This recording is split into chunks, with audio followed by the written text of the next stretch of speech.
Good evening, ladies and gentlemen. I am Nikki Gilbert Daniels, and welcome to She Speaks Live ATL. Give it up! There are not a lot of places for us to sit down and have conversations about what's going on in our world. The Abrams campaign, I know for a fact their machines were flipping. Our voice is oftentimes given away. I was one of those people who felt like, what's the point? When you vote, it is your voice. Black women, we're extremely special. We have the numbers, we have people paying attention to what it is that we do, what we say, what we sing, and we have a responsibility. We are the largest voting bloc, and we are solid. Powerful. The actual facts support this. We are one of the largest voting blocs in the Democratic Party. That's it. But we are also the fastest growing population now in prison. We can't talk politics without discussing prison reform. The Pink Panther clique. I was sentenced to 10 years in federal prison. 10.5 years. Met a guy and we got into doing credit card fraud. He said, you have these degrees, so you're the mastermind. She is faster than the speeding bullet that plagues her community. I saw all of these women just going nonstop. More powerful than the world gives her credit for. And the Lord says that our cup runneth over. They were balancing, they thought, a life of success and putting a lot of people ahead of themselves. The challenge is, as women, we're serving from an empty cup. We're serving from our fumes. Baby, I'm on fumes today. Hi, y'all. Don't just click on a headline and say, oh, did you hear what happened? No, because you didn't hear what happened. I've been practicing my politics. The Trump effect. He's a cheat. Yes. He's a racist. What can we do? That's the thing about Trump. You get distracted. How can we avoid another Stacey Abrams situation happening? Join somebody's campaign. Make sure that your status is clear, that you are registered to vote. Tell your mother, your father, your uncle, your aunties, tell them now. All of us with these huge platforms, there's a stereotype. I didn't think what I was doing would give me that much time in prison. Me, who'd never gotten in trouble before, never broke the law, could get so much time on a first offense. Looking at you ladies, none of y'all really fit that stereotype. I had to withdraw from law school. You served your time, you got home, and you said, you know what, I'm sorry, I have to do this again. Yes. Why did you do it? We're hustlers, we're trying to, go get it. We're forgetting about ourselves, we're thinking about everyone else, we're showing up with our capes, and we are not taking care of our minds, our bodies, and our spirit. Depression, I locked myself in the closet, I had the superwoman syndrome. I was one of those high-functioning superwoman type women. And my dad shot himself in the head on my sister's bed. When you're growing up, you don't have the lifestyle gems. Yes. So I'm telling you, on. learn how to forgive. Don't be bitter. Don't compromise your self-worth for net worth. Come on, they need to, where the camera? Give Where's us, that? tell them what you just told us Don't right now. compromise your self-worth for net worth. Our stories being heard, our stories being felt, our stories being believed is so long overdue. Not one, not two, not three. I have several members of my family at that breaking point. Even if your career is intact, if you marry and you got kids, if you have something that's stressing you out mentally and physically and you never deal with it and it just festers inside. I just told you before, there's a common thread for me. I can relate. Money and achievement and purses, as you said, Shanita, and cars and access and marriages, we think that we can pursue those things, and when we get them, then that's when we'll have peace. And the reality is none of those things bring us peace. Come on. Having elders that just feel like the spirit will heal you. Yeah. We need doctors. We need all of that. This series of conversations was created because it's necessary. And we need to work together to create more spaces where smart, passionate, empowered women of color can have a voice above all the noise. If this world is going to become a better place for all of us, we have to take better care of ourselves and each other.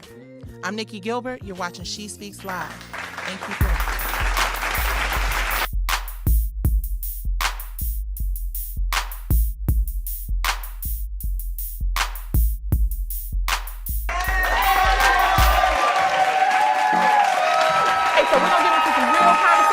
Politics. How many of y'all in the audience are familiar with politics? Anybody?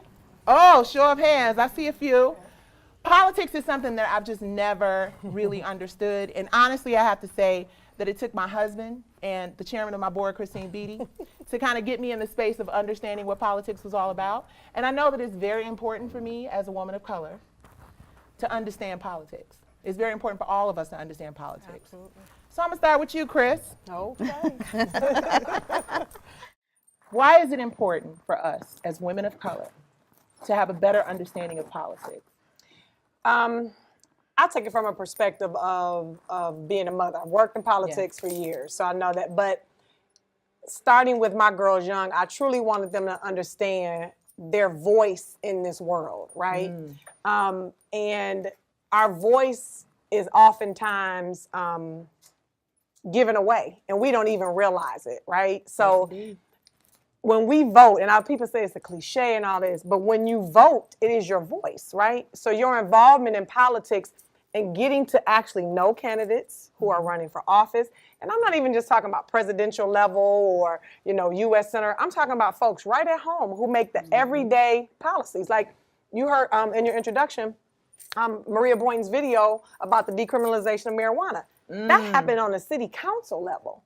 That's something right now that affected so many of our young African-American men and women riding around through this city, right? And who are disproportionately affected by such a law, but are able to benefit now because it becomes a misdemeanor or a ticket, not a felony and a loss of, you know, a life career path or something like that because you now have a record. And I want to say, I want to be real clear.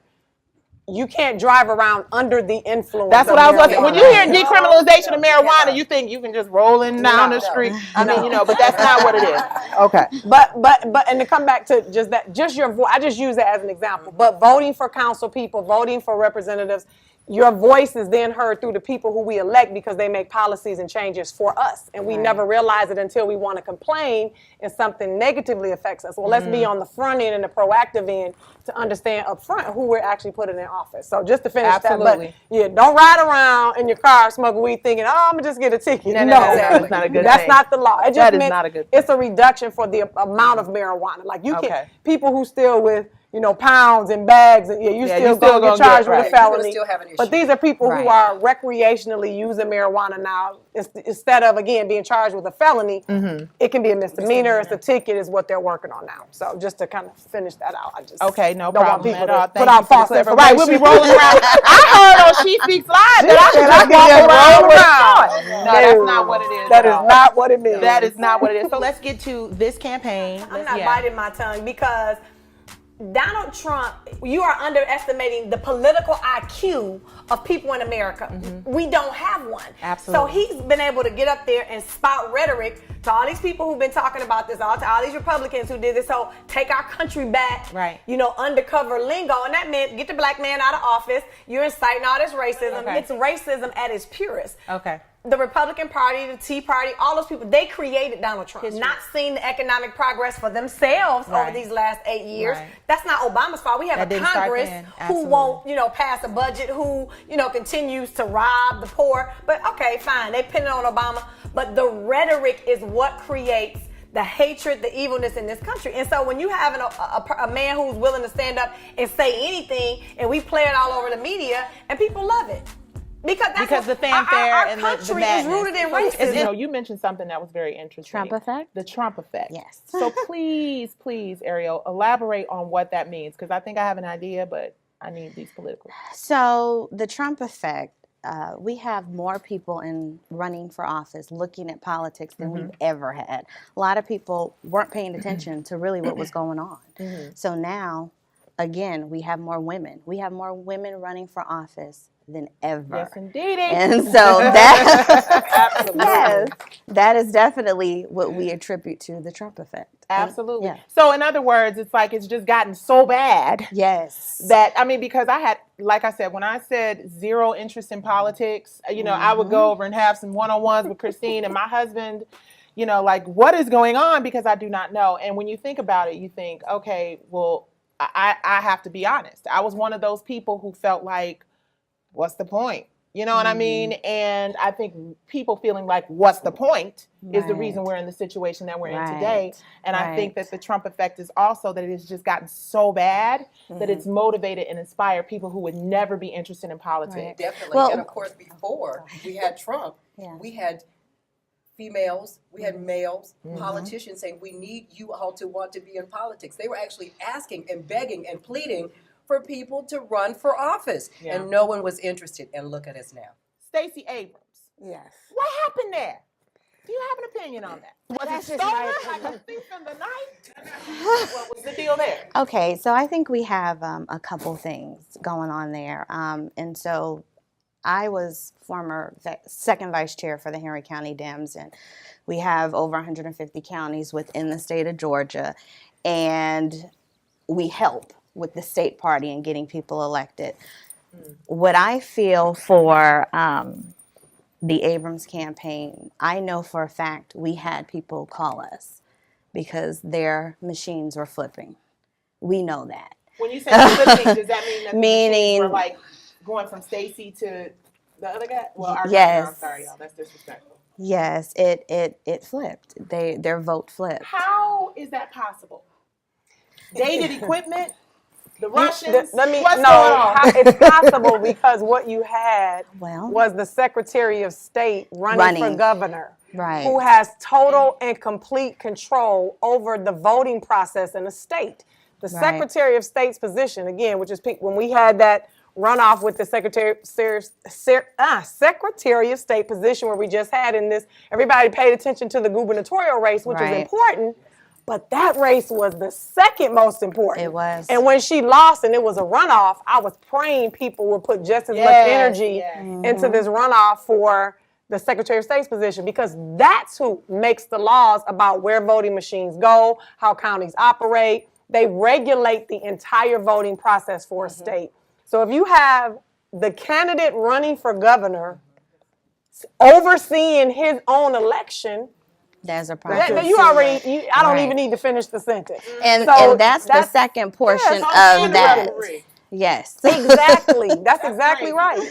Absolutely. Absolutely. That's crazy. Well, what can we do to make sure that this does not happen? Is there a solution? It just feels to me like, honestly, like I said, I'm not the political, guru at all. But it feels to me like there's so much going on. We hear about collusion, whatever the heck that means, and we hear about lying, and we hear about, elections being rigged. What can we do? What is it? Well, first and foremost, at this very point, what everyone needs to be doing is making sure that you are duly registered, that you're on the rolls. Don't wait until an election comes around, try to get it done, because then you could be at a loss. And then you're saying, but I thought I was registered. But you have to go now. You can go to the Secretary of State's website, ssa.gov, and you can check your status. It allows you to check your county, your status, where your polling place is located. If it's not there, that's when you start now. Now, so you're not doing it at the last minute. Exactly. Absolutely. And there are groups out there who are working on your behalf to make sure that your right to vote is not stalled. They're still working. Okay. They're still working, and as a news reporter, I can't come out and give my opinion on everything. Right. Exactly. But I can at least give you some information as to what's been learned. HB 316. HB 316. Yes, that's a House bill. Okay. And the number is 316. And that just expanded these machines that were faulty. See, and people tried to speak out against it.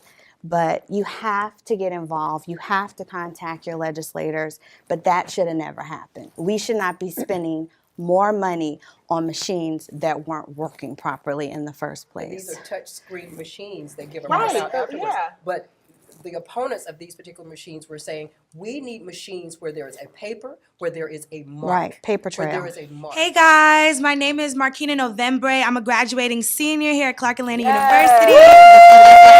Thank you. I'm a business major, and I am the founder of a nonprofit entitled Breaking the Cycle. So I love this event. Awesome. We have events like this all throughout the semester. So my question for you all, being a Black woman is so important. Of course, I'm for empowering all women, but Black women, we're extremely special, right? Come on. So especially when we have events on these HBCU campuses, I'm all about just speaking about how Black women can more so empower each other, how we can more so break these chains that we're held by. And so how do you guys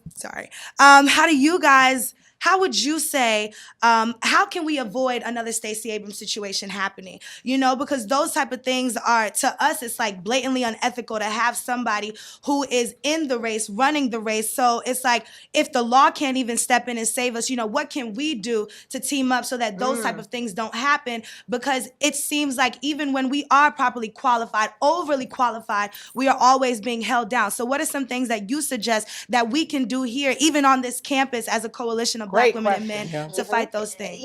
I want to implore everybody to get knowledgeable about the issues, because it's real easy to kind of look at the pretty picture of stuff or just the basic headlines. And I tell my daughters all the time, don't just click on a headline and say, oh, did you hear what happened? No, because you didn't hear what happened. Read the entire story. Come on, yes indeed. Click and read the entire story and understand, because while Black women are awesome and we are one of the largest voting blocks in the Democratic Party, that's it.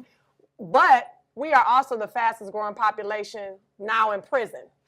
And people don't pay attention. Yes. Black women, we are the fastest growing, or something crazy. Not in prison, but the fastest growing population is women. Absolutely. And so when I say listen to the issues, so just like this criminal justice reform that just happened, it benefited a lot of men, but now it's time to also pay attention to how that affects women. When women go to prison, they're forgotten about. So I know you got that group coming up next. Absolutely. But again, education, what Betsy DeVos is doing to our education system. She's the Secretary of Education. That didn't require legislation.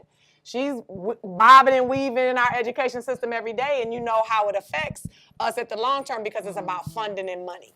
So here again, I just want us to stay diligent about digging behind the headlines and reading and finding information on legislation and stories. As an entertainer, you know, we tend to just be so caught up in, like, you know, let's sing, let's dance, let's, you know, create content. And there is just some part of me that feels that that part of myself needs to be put on the back burner for a minute. And I need to focus wholeheartedly on empowering and lifting my community. Because at the end of the day, we have the platform, we have the numbers, we have people paying attention to what it is that we do, what we say, what we sing, and we have a responsibility. All that, I'm not a role model, and I'm not gonna get caught up in politics. Later for that. I'm calling out all of my colleagues, all of the people in the entertainment industry, in the sports industry, all of us with these huge platforms and the ability to reach millions of people. What happens when our communities are so out of order that nobody can attend a concert because we're not making the money, or we don't have, you know what I mean? It's a trickle down effect. So to your point of getting involved and encouraging people in your family to get involved, I am absolutely 100% on board, because I've said, you know, thank God, Christine Beatty, one of the things we want to do is make sure that we addressed women and girls who are at risk, who don't have all the resources and things that are available that we do. And at the end of the day, it is my mission in my life from this day forward, it's been for a minute, to make sure that I become more educated and informed. What does that mean? How does that help us specifically? I'm always inspiring the next generation to, people say, oh, one day. No, you're the day. The day is here.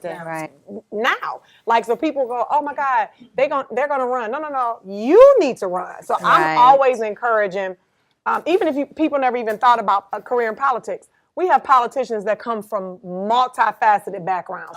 You don't have to major in politics to then have a concern and care for your community and run and want to get involved. I'm Nikki Gilbert Daniels, writer, director, producer, white, grandmother, philanthropist. I'm so honored to be able to do what I love to do every single day of my life. I've been in this industry for 25 years, and I welcome every opportunity that's in front of me to grow and to learn and to share my gift and to use my voice. Maneuvering through this industry is something that I've learned over the last 25 years. You got to be on it, you got to hustle, you got to be able to do it all. Something's always going to happen, something's always going to change. But if you stay rooted in your faith, if you surround yourself with wonderful people who support you and lift you and help move you forward, then you can maneuver through this thing called life and this thing called this industry with ease. I'm very, very grateful that I've been here for 25 years doing it, and I hope to God that I'm able to do this for another 25. I would say to anybody who's trying to pursue a career in entertainment to just keep going. It's going to be ebb and flow, high and low, but go and don't stop.